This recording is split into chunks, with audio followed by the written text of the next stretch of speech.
శ్రీ గురుభ్యో నమ. సుజ్ఞాన దీపమను గురు గీతల నుండి ఈవేళ మనం 3వ అధ్యాయమునందు మనం 201వ శ్లోకాన్ని శరణాగతి భావంతో మనం పరిశీలన చేసుకుందాం. ముఖస్తంభకరం చైవ గుణానాం చ వివర్ధనం దుష్కర్మ నాశనం చైవ తదా సత్కర్మ సిద్ధిదం.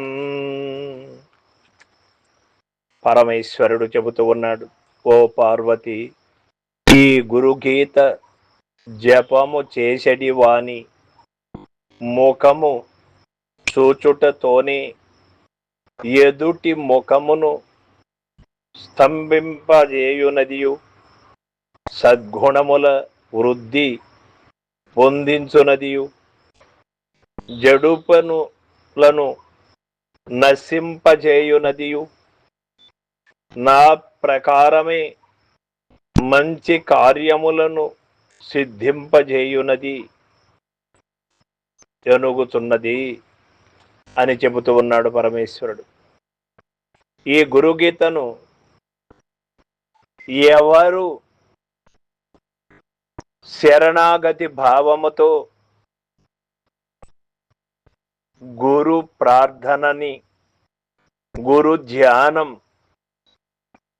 గురు గీతాన్ని ఎవరు చదువుతారో వారి యొక్క ముఖాన్ని ఒక్కసారి దర్శనం చేసుకున్నంత మాత్రమున వారికి ఫలితం లభ్యమవుతుంది.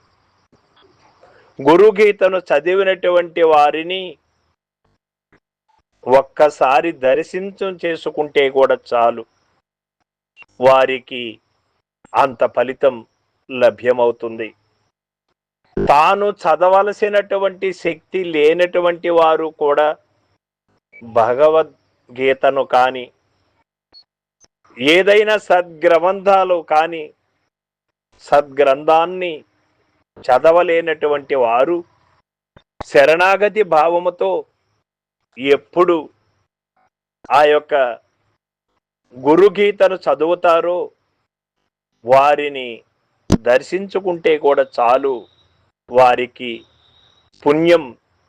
పుణ్యప్రాప్త్యం వారికి లభ్యమవుతుంది అని ఇక్కడ తెలియబడుతూ ఉంది. ఆ యొక్క ఫలితం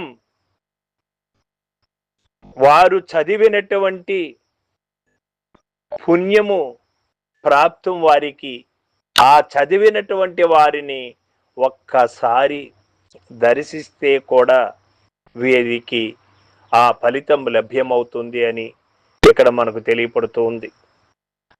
అంతటి మహత్తమైనటువంటి ఫలితం ఉంటుంది. కావున ఎవరైనా కూడా చదువు రాదు అనే చింత అవసరం లేదు, గురుగీత మనం చదవలేము కదా అని అనుకోవాల్సిన అవసరం లేదు.